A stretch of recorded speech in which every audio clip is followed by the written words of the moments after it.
Welcome back to the Knicks Rewind podcast, everybody. It's been a while. I'm Johnny Curvin. I'm Owen Smith. And this past week, there have been some quotes from Kyrie Irving about, the skepticism surrounding reopening the league. But then some players want to play. Adam Silver and Woj, Woj just tweeted out some dates. It really sounded like it was happening.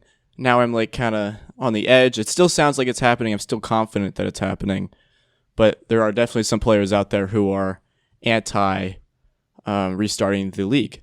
So we're going to talk about that for a bit. Then we'll talk about some coaching update for the Knicks for a bit. But most of the show will be talking about what's going on with the league and everything. So follow us on Twitter at Knicks Rewind Pod. Rating 5 stars on Apple Podcasts is super helpful for Owen and I. And let's get into it.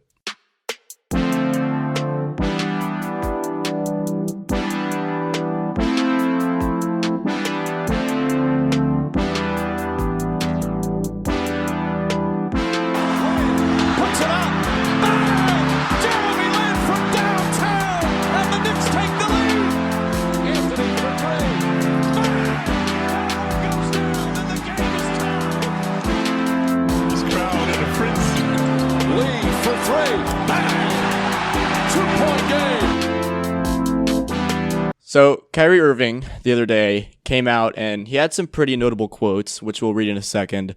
But we're going to start by understanding his point of view and try to debunk what he's really saying. Obviously, there's a global pandemic going on. America's in maybe the worst place that it's ever been. Racially, the country's a mess, and it's been worse racially. Well, racially, it's been worse, but obviously, as a whole, yeah, it's a rough spot. As a whole, the country, I think, is in the worst place it's ever been. I agree with that. I think there were probably times in the, probably the World War. This is not it. We're not doing a history lesson here. We're not. All right. But yeah, okay. I know what you're saying. Racially, it's not the worst, but it's pretty bad. It's the worst it's been since, not racially, but just overall, since probably the World War and the Great Depression. Yeah. Probably that. For sure. So I'll read the first quote that Kyrie Irving said. It came out I think maybe 6 days ago. And then we'll just debunk it and read a couple more after. Quote, "I don't support going to Orlando. I'm not with the systematic racism and the bullshit. Something smells a little fishy. Whether we want to admit it or not, we are targeted as black men every day we wake up." When you saw this, what were your initial thoughts? I didn't really know what to think at first. I kind of had to delve into the article and read and kind of formulate my opinion from that.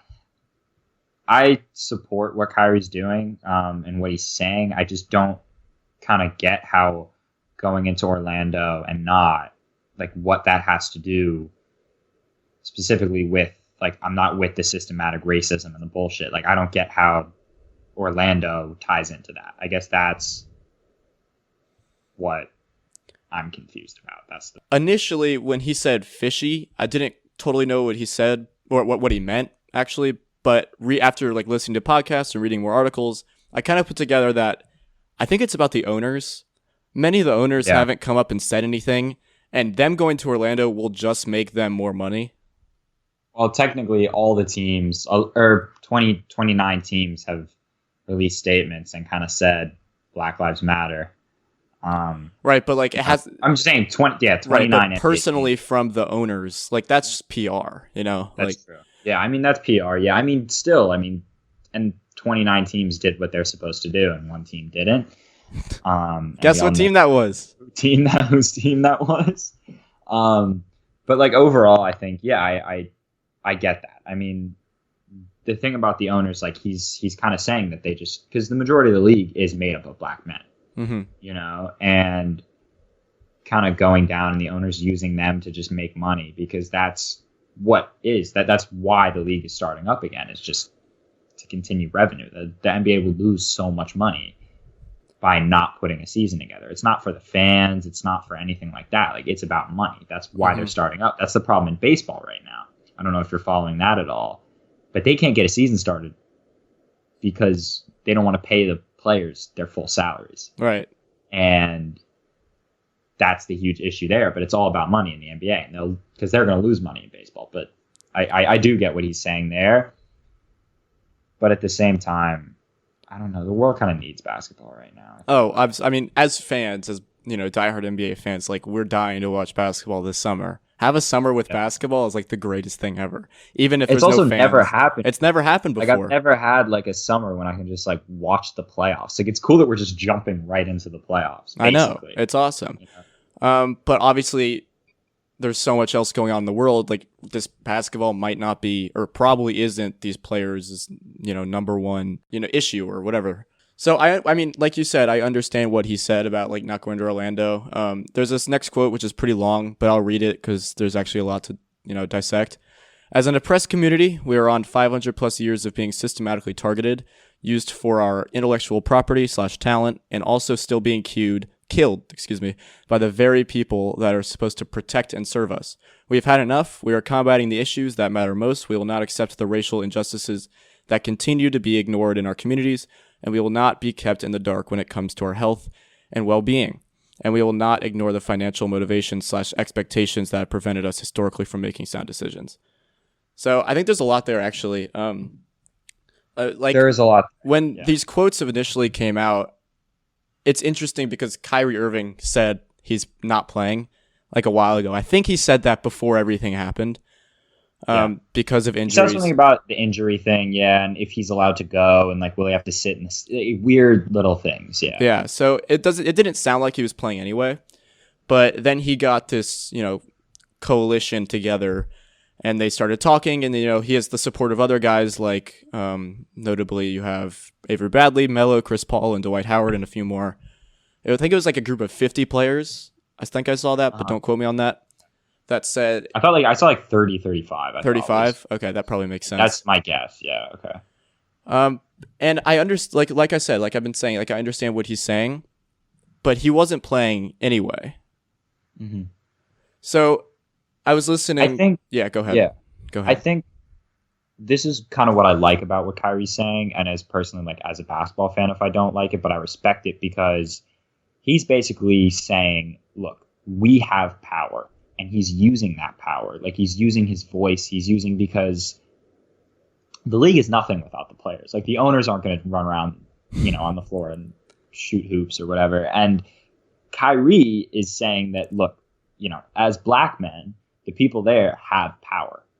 They have a type of power that the owners don't possess, and they have the power to stop this thing. And it's a stand against, that same type of systematic racism that exists in this country. I think that's a great point. I totally, I didn't really see that when I initially read it, but like, a couple of days after, like reflecting on what he's saying, it's totally just like a power move. Like saying like players, we have all the power. Like, and even if it's not a basketball decision, maybe it's not that he wants to be in this Orlando bubble, but maybe he just wants to take a stand against this, like, systematic racism. Like, cause this is really combating that. It's showing that a majority black men league can stand down to these rich billionaires who are telling them what to do. Mm-hmm. Exactly. And I think it just adds on to the whole player power thing that we've seen a ton in these past few years. Yeah, I think that's the key in what he's saying, and I think other guys, represent that. And honestly, good for Kyrie for standing up. I want to talk about the bubble really quickly because this has been pretty like a hot topic recently, and this is another reason for a anti bringing back the league. And this is what Kyrie and many other guys, probably don't want to do, and veterans like Chris Paul and Melo. So the bubble is not really clear. So originally the bubble, and we've seen guys on Twitter actually being like, so it's not a bubble, and like Joe Ingles going back and forth with some guy and agreeing with them. Yeah, I saw that. Yeah. So initially they're like, there's gonna be this bubble where players have to stay quarantined, they can't leave the resort, and stuff like that. But then it came out that Disney World employees are free to leave, to go home, come back. So it's really not a bubble. It's a bubble within the league, but that's still dangerous. If you're having the employees going back and forth, that is a dangerous move. Bringing in like thousands of more people. Yeah, like it's absolutely. just like because the trees of of people that you quarantine with, like they get bigger and bigger, and especially in Florida, in a state that's reopened, like people are interacting with people every single day. And that's another issue with it is Florida reopened way too quickly, Yeah. and their cases are going like skyrocketing right now. Right. Like It's they're having June. like their highest cases like per day, and it's just going up every single day. And that's problematic for the league because they might have to shut down again. Like why is Disney open? Like it's just Yeah, exactly. like little things like that in the first place. But yeah, it's complicated also for that reason. It's complicated for a lot of reasons. It'll be interesting to see if they actually pull it off. But with the cases and like the questions about the bubble, and you're putting the players at risk, you're putting like the Popoviches of the world at risk, just elderly members of the staffs also. Yeah, and they're everywhere. Like many coaches are over 65, which we'll talk about in a sec, like what they should do. And those are obviously the people at most risk. But NBA players can't leave the environment without coming back to a 10-day quarantine upon their return to the resort. And that's just not possible considering you have to play and you have to practice every day. So there's just no way that you can leave the resort, which makes sense, obviously, for the safety of everyone. But I doubt many of these guys, like your Melos, your Chris Pauls, people who have real families are just going to want to stay there and hang out. But I don't think it's going to be a problem with the young guys, the ones that are eager to play, the ones that are eager to make more money, and the ones that don't, have families. I don't think it's going to be a problem with them. But the veterans, like, I don't think many of them are going to play because they just don't want. I don't think they want to go to Orlando. They don't want to risk getting sick, etc. So you want to talk about the coaches? Like, it's been we can talk about the it's coaches. been unclear. I mean, there's also an interesting point for teams who like aren't going to win the championship. Exactly. Like the Blazers of the world, guys like Melo. Like, why would Melo go down to Florida, risk his health to play 8 games and probably not make the playoffs? Exactly. No, for sure. And like, if he was a 2 seed or a 1 seed or a 3 seed, he probably wouldn't have said that. He would be fighting for a championship. Yeah, and that's a big reason why LeBron is kind of in the silent group here and not like standing up to. Exactly. He definitely wants to play. Like, it's not a question that he wants to play. He is, though. He is doing a lot of great work for social justice behind the scenes, which is awesome. Yeah, no, I was actually planning to talk about that. Like, LeBron really is. I tweeted this last night at like 4 a.m. LeBron really is the GOAT on and off the court. He really is. He's like a great guy. Even just Twitter, like everything he says, is just like spot on in my opinion. Yeah, I know. I mean, he built a school in Akron for like underprivileged kids. Who like that's all. Like this. Like he really is the GOAT on and off the court, and he's like, the way he stands up to people and the way he standed up to Laura Ingraham on Fox News, like, is awesome. But anyway, let's talk about the coaches. I wish she could have him on. That would be awesome. Yeah, that'd be pretty cool one day. One day we'll get him on. But so how do they said like, which I don't think would work at all, that coaches would have to be like in the box or like in a suite up, pretty much how like offensive and defensive coordinators are in football. I just don't get how that would work. That would not work.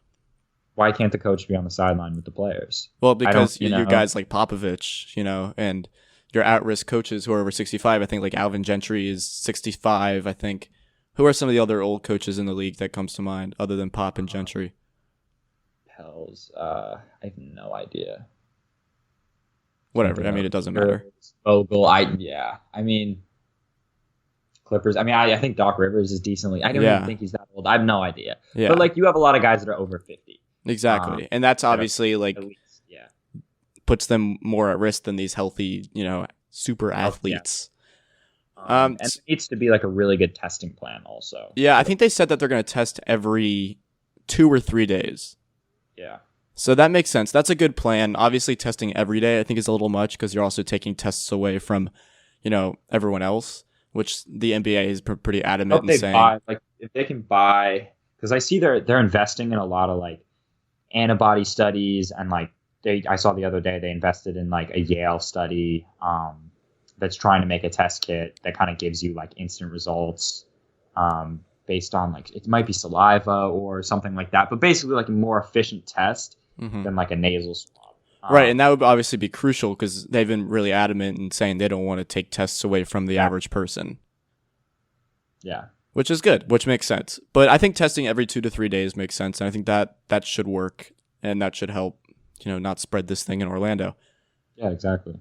So I guess we'll move on to like the pro NBA restart argument, but just to sum everything up, like Kyrie Irving is the leader in saying he doesn't think it's worth going. It's a distraction from everything going on in the world, whether it's the pandemic or whether it's the racism. And we understand his argument as basketball fans. Obviously, we want basketball, but he's not wrong. What he's saying is not wrong. No. What he's saying is not wrong at all. He's not wrong in any way. I don't think he's crazy at all. I think he has a very fair point. And the last thing, I can't do Instagram anymore. Because whenever like someone says something controversial like that, I always go to the comments. And it's just like little kids saying like he's the Karen of basketball.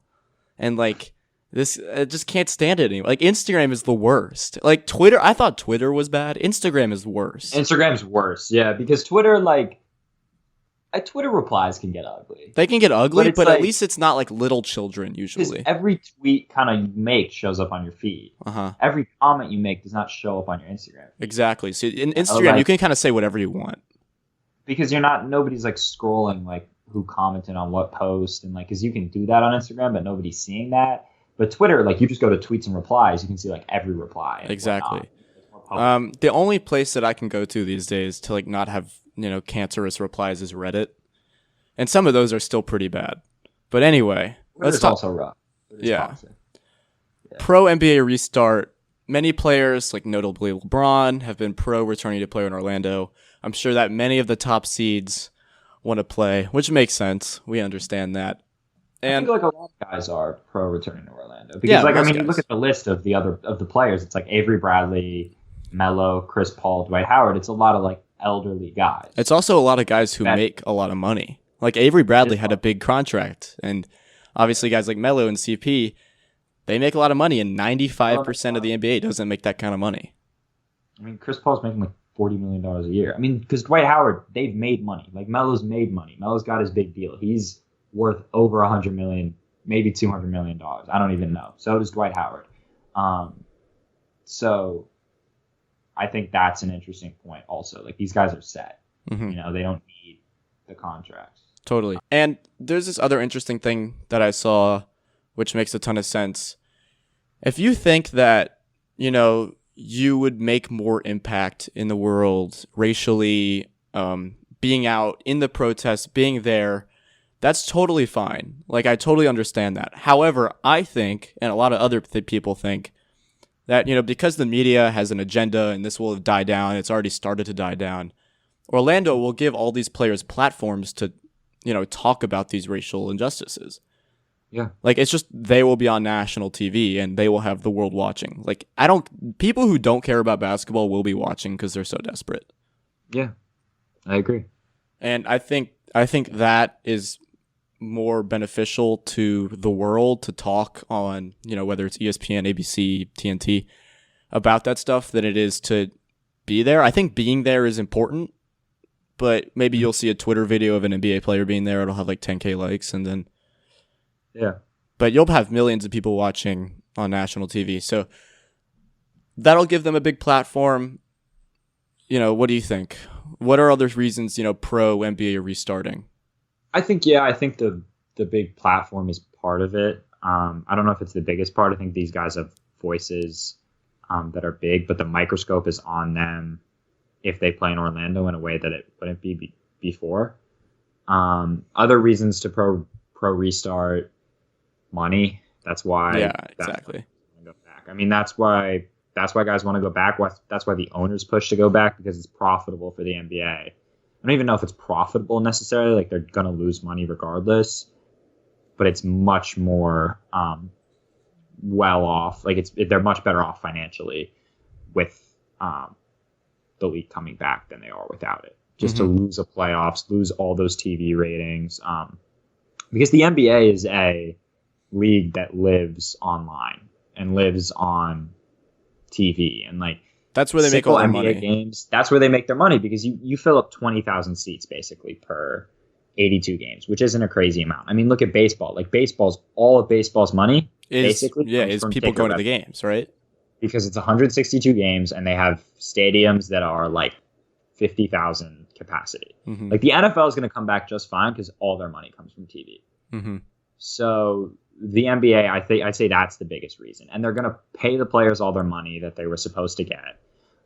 So that's big, and I'd say that's probably the biggest reason guys want to go back, and also I think guys want to play. No, I totally agree. Like Kuzma tweeted the other day, he's Kuzma, like, I was just going to say, he's just like, I just want to hoop. Like guys want to play again, and guys want to compete for a championship, and it's going to be an interesting playoffs because guys get a chance to rest, like recuperate.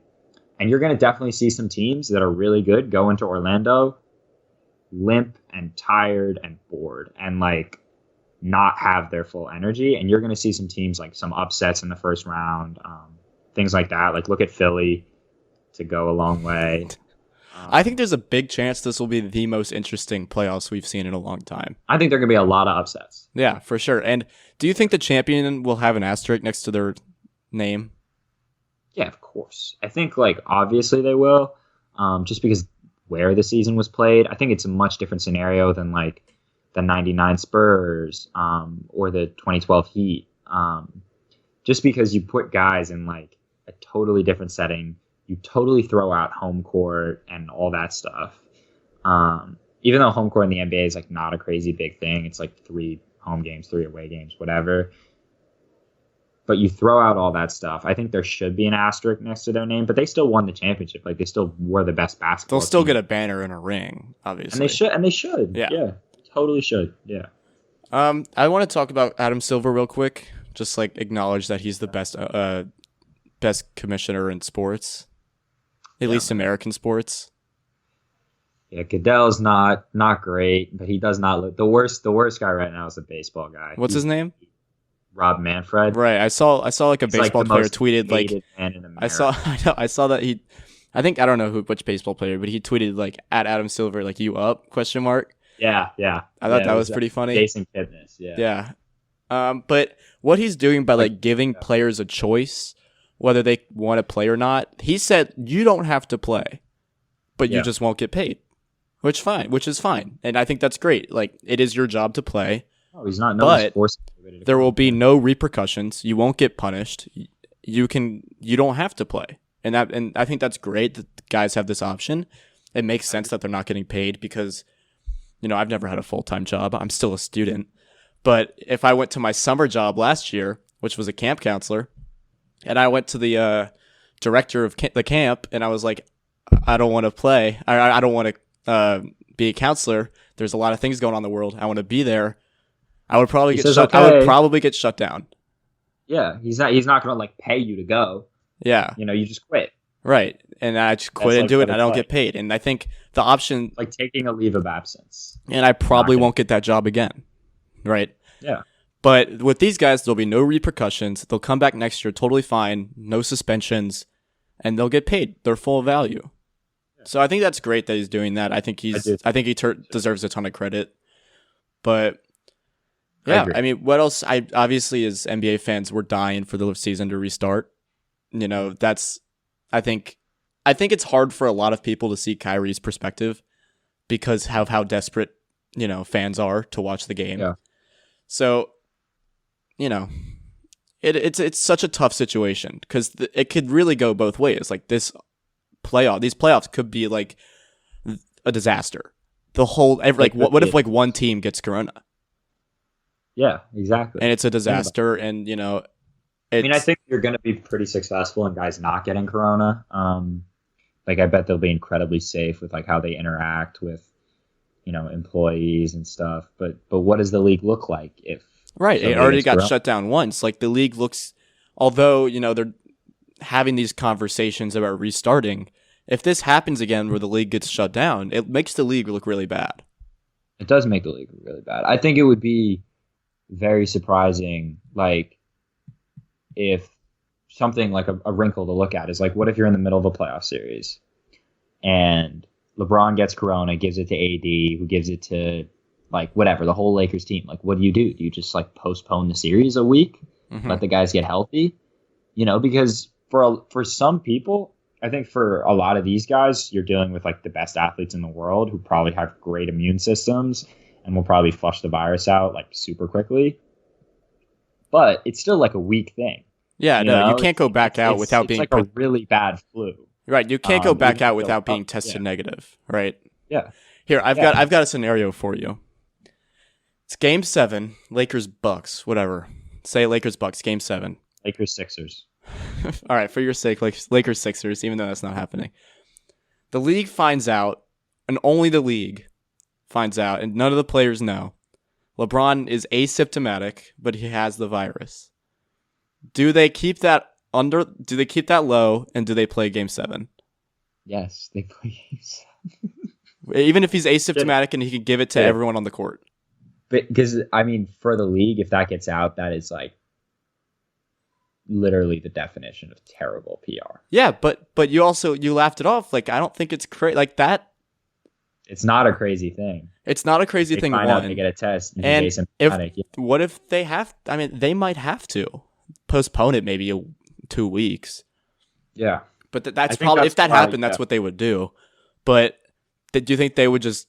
You think they would just keep it on the low and risk giving it to 20 other sweaty dudes? Yeah. The thing is, the virus is really hard. That is actually an interesting scenario. Also, like if a player tests positive, because studies have shown if you're asymptomatic with the virus, like if that's you throughout, not like the 5-day incubation period or whatever it is, if you're asymptomatic throughout, it is very, very, very low that you will transfer the virus to anyone. Mm-hmm. So they play game 7 in your eyes. I think they do. I say they postpone it. I think they do too, but that's like an interesting scenario to look at is like, what if somebody's asymptomatic and has been asymptomatic? Like, and what if like you just shut that? Like, how does that work? Like, what happens to that team? Does that team have to quarantine? Yeah, and there's so many things that they have to look at. It's like, it's kind of crazy how many scenarios can come out of this. Like, they should have like a whole branch on paper. What if? What do they do? Until they kind of come to like hundreds of conclusions, right? That's a really tough spot to be in, but that's what they're going to have to do if they want to make all this money and resume the league. Anything else you want to add before we just talk for a few minutes about coaching? Not really. I think I could honestly talk for an hour about all the questions and like little details that need to be ironed out. And I haven't read the full NBA proposal. I don't think a lot of people have. I just kind of saw the Woj tweet that was like, the NBA is back, and that's kind of what I've looked into. But I think there are a lot of questions and a lot of details that have to be ironed out. But good for them for putting it together and just making it happen. Yeah, totally. All right, let's talk about coaching for a bit because there's been some, chatter coming out recently. There has been some chatter. There's been some good chatter coming out. Yeah, all right, you start this. Well, recently, a couple days ago, kind of the Knicks list of interview candidates came out, and it was Tibbs, Atkinson, Mike, and that might be it. I might have to pull up the list. Yeah, go for it. Maybe cut this out. I'll talk for a minute while you pull it up. But my number one choice is still Atkinson. My number one choice is 100% Kenny. Yeah, I think you could watch a team that like runs and guns and shoots threes all the time. A guy who's great player development, who's already been an assistant with New York. I think he's perfect. However, I think there's a real argument for Thibodeau.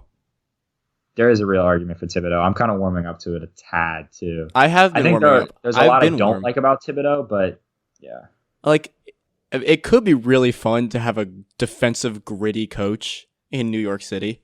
I don't know how warm that would come across with our young core, but if you get that mindset pushed into them at a very young age, I think that could be really beneficial for those guys in the long term. And he's a proven coach. He has a winning record.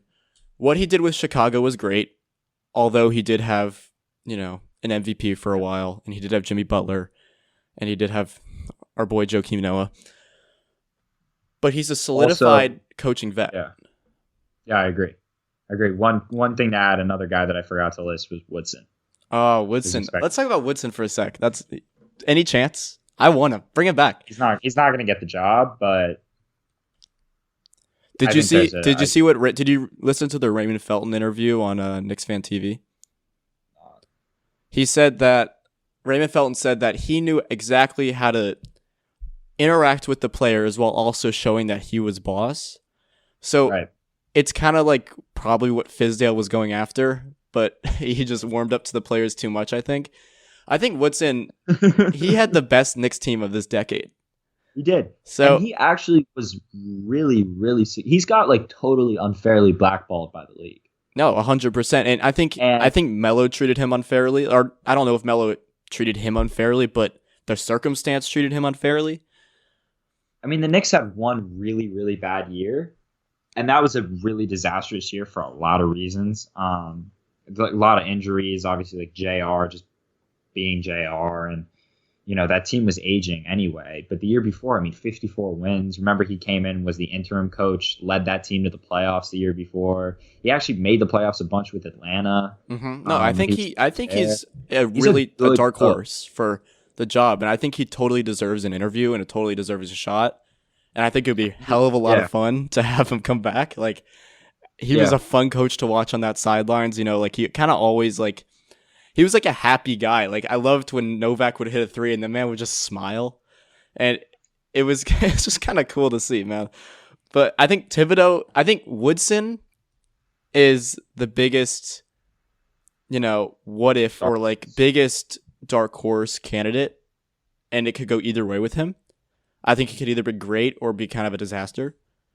I think Atkinson is going to be the best or Thibodeau's the best for what you're getting.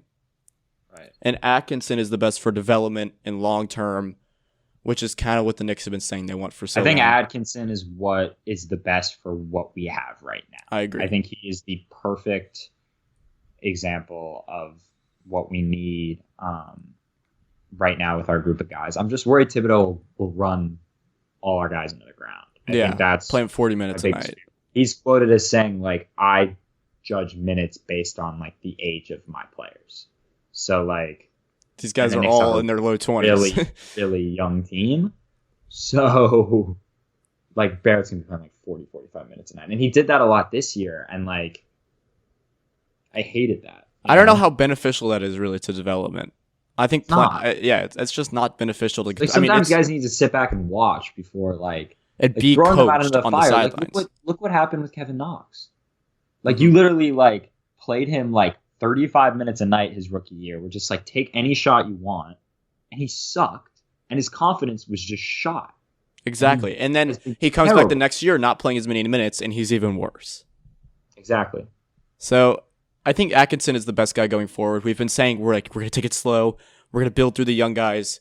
I don't see a better option. I think what he did with shooting threes, fast-paced, and player development shows you everything that you need to know. I agree. All right, well. I agree. And then also, I mean, the other bit of news was that there was very strong internal support for Kenny to be the next one. Yeah, and that's good news, obviously, for us. And I think most Knicks fans, from what I've seen on Twitter, want Atkinson. I would be so happy to. That would just be like a little win over the Nets. I know, right? Just like, because they all love him. Like, all their fans love him. Uh-huh. Because he was awesome there. I mean, the list of guys that started playing under him and became good players. It's crazy. Like, there's so many. Long. Yeah, it's really long.